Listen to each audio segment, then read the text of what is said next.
नमस्कार विद्यार्थियों, education point Haryana में आपका बहुत बहुत स्वागत है। विद्यार्थियों, नीलकंठ कहानी जो है इसको पिछले वीडियो में हमने पढ़ लिया था। जिस विद्यार्थी ने कहानी को नहीं पढ़ा है तो अच्छे से एक बार जाके चैनल पर जा कर के कहानी को अवश्य पढ़ ले। इस वीडियो में हम करेंगे इसके प्रश्नोत्तरों को। तो पहले करेंगे मौखिक प्रश्न, उसके बाद करेंगे लिखित प्रश्न। तो अक्षरंश बने रहिए आप मेरे साथ। पहला जो प्रश्न है, बड़े मियाँ कौन थे? उन्होंने लेखिका को किस बारे में बताया? बड़े मियाँ बाजार में चिड़ियों को बेचने खरीदने वाले थे। उन्होंने लेखिका को दो मोर के बच्चों के बारे में बताया। चित्रा कौन थी? उसके लिए कौन सी स्थिति असहाय थी? चित्रा लेखिका की पालतू बिल्ली थी। उसके लिए लेखिका के पास अन्य जीव जंतु पशु पक्षियों की उपस्थिति असहाय थी। राधा के अंडे किसने फोड़ डाले और क्यों? राधा के अंडे कुब्जा ने फोड़ डाले क्योंकि कुब्जा राधा से ईर्ष्या करती थी। नीलकंठ ने सांप से खरगोश के बच्चे को की किस प्रकार रक्षा की? तो एक बार एक सांप ने खरगोश के बच्चे को दर्द दबोचा। बच्चे की आवाज़ सुनकर नीलकंठ झट से पेड़ से नीचे आया और उसने सर्प के खंड खंड कर डाले। इस तरह नीलकंठ ने खरगोश के बच्चे की जान बचाई। अगला प्रश्न है, कुब्जा कौन थी? नीलकंठ की मृत्यु के बाद उसका क्या हुआ? कुब्जा लेखिका के जंतुशाला में एक मोरनी थी। वह नीलकंठ के इर्द गिर्द रहती थी। नीलकंठ की मृत्यु के पश्चात वह हर पल उसे यहाँ वहाँ ढूंढती रहती और विलाप करती रहती थी। अगले प्रश्न है, लिखित प्रश्नों के उत्तर दीजिए। तो पाठ के अनुसार मोर नीलकंठ की सुंदरता का वर्णन करें, यानी नीलकंठ कैसा था। तो नीलकंठ की कलगी सघन ऊंची और चमकीली थी। चोंच बंकिम और पैनी, आंखें गोल बिजली सी चमक देने वाली लगी थी। उसकी लंबी नीली हरी गर्दन धूप छाई गिरती उठती तरंगें, दोनों पंखों में स्लेटी और सफ़ेद आलेखन स्पष्ट होने लगा था। उसकी पूंछ लंबी और पंखों पर चंद्रिकाओं के इंद्रधनुषी रंग की उसकी शोभा को बढ़ा रहे थे। लेखिका ने मोर और मोरनी का नामकरण किस आधार पर किया? नीलाभ ग्रीवा के कारण मोर का नाम नीलकंठ रखा गया और उसकी छाया के समान अनुकरण करने के कारण मोरनी का नाम राधा रखा गया। अगला प्रश्न है, लेखिका को क्यों लगा कि नीलकंठ ने अपने आप को चिड़ियाघर का सेनापति और संरक्षक नियुक्त कर लिया है? नीलकंठ चिड़ियाघर के निवासी जीव जंतुओं को अपने साथ लेकर सवेरे वहां जाता था जहां पर उन्हें दाना पानी दिया जाता था। वहां पर घूम घूम कर मानो सबकी रखवाली करता था। जब किसी ने कुछ गड़बड़ की और वह उसे अपने तीखे चंचू प्रहार से दंड देने दौड़ता था। इस तरह लेखिका ने देखा कि उसने अपने आप को चिड़ियाघर का सेनापति नियुक्त कर लिया है।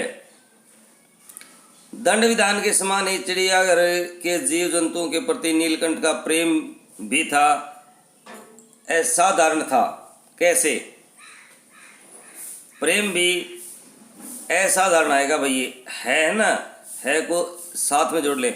असाधारण था कैसे?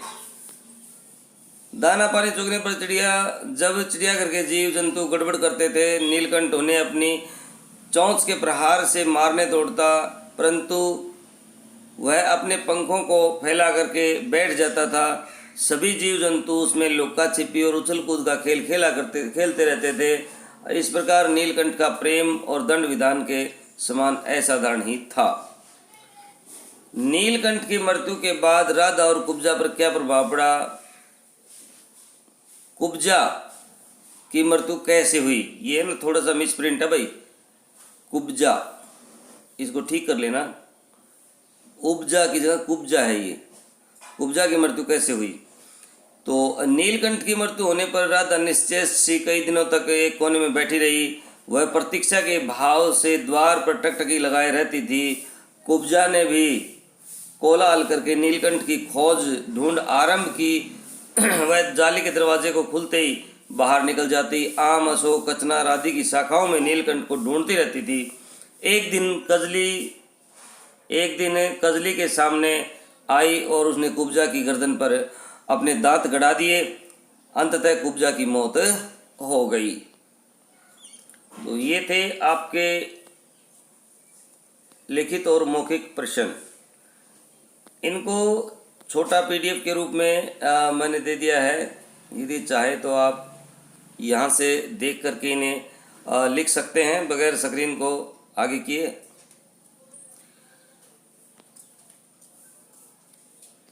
देख सकते हैं आप सभी प्रश्नों को मैंने इसी तरह से दोबारा छोटी पीडीएफ के रूप में दे दिया है ताकि आपको कोई असुविधा ना हो,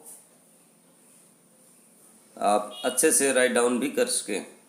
विद्यार्थियों, चैनल पर कोई नया विद्यार्थी है तो चैनल को सब्सक्राइब जरूर कर लेवे और अक्षरंश मेरे साथ बना रहे। छठी से लेकर के 10+2 तक जो है सारा हिंदी और संस्कृत का विषय मैंने डाल दिया है और जो कुछ बाकी रहा है निरंतर मैं उसको डाले जा रहा हूँ।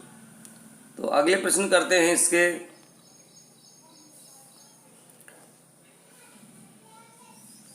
ऊपर रह गए, थोड़े से पीछे करते हैं। प्रश्न नंबर 2 है, सही उत्तर पे निशान लगाना है भाई। लेखिका ने मोर मोरनी के लिए कितना मूल्य चुकाया? 40 रुपये। नीलकंठ ने खरगोश के बच्चे को किससे बचाया? सांप से। चित्रा कौन थी? तो देखो बिल्ली के सामने निशान लगाया है, बिल्ली। लेखिका ने तीसरे मोर का नाम क्या रखा? तो कुब्जा। कुब्जा पे निशान लगाया हुआ देखो। राधा ने किसके अंडे फोड़ दिए? राधा ने कितने अंडे दिए? तो 2 अंडे दिए भाई, 2 पे निशान लगाया गया है। अंगे तक ये सही निशान के क्वेश्चन थे। अब आगे बढ़ते हैं।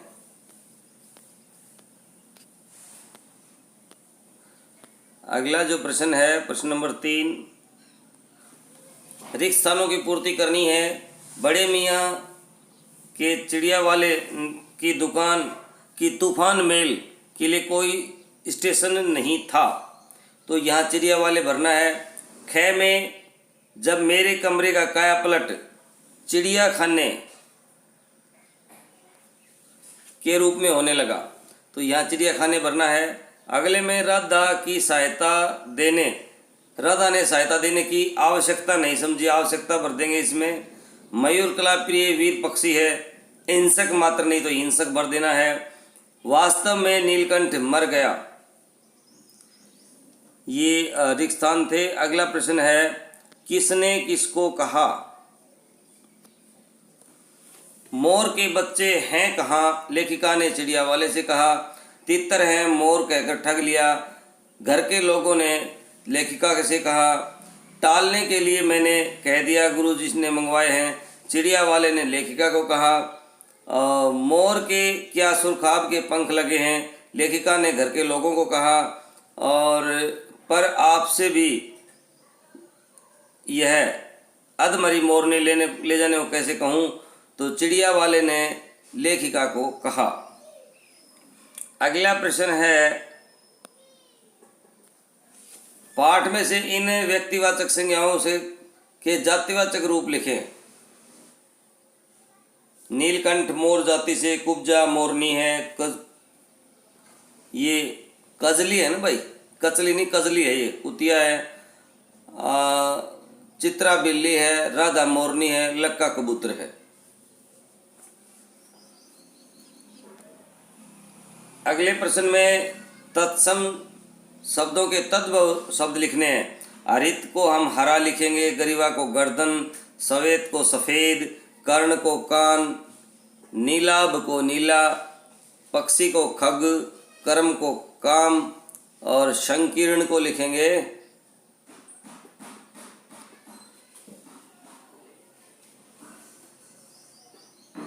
संकरा, ये यहाँ छूट गया है, संगीण संकरा।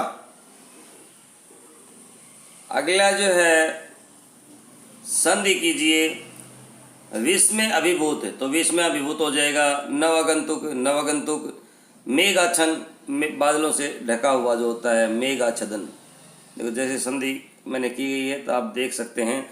आनंद उत्सव, आनंदोत्सव, मंडलाकार, मंडलाकार, निश्चेष्ट, सही, 4 क्रम चौके वाला पै वाला से आएगा भाई, निश्चेष्ट। तो ये था आपका अभ्यास। व्यक्तिवाचक संज्ञा किसे कहते हैं, जातिवाचक, ये इसमें परिभाषाएं दी गई हैं। सवर संधि क्या होती है, दीर्घ संधि क्या होती है, परिभाषाएं दी गई हैं, आप पढ़ ले अच्छी तरह से। ये महादेव वर्मा का जीवन परिचय है, चाहे तो आप इसे याद कर सकते हैं।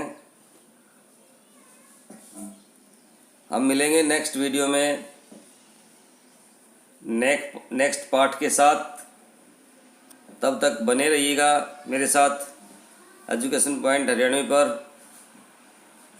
और कमेंट बॉक्स में अपनी राय है वो आवश्यक रूप से लिख करके मुझे बताएं। आपको अच्छा नहीं लगा है तो भी आप मुझे ज़रूर बताएं। जय हिंद, जय भारत, वंदे मातरम।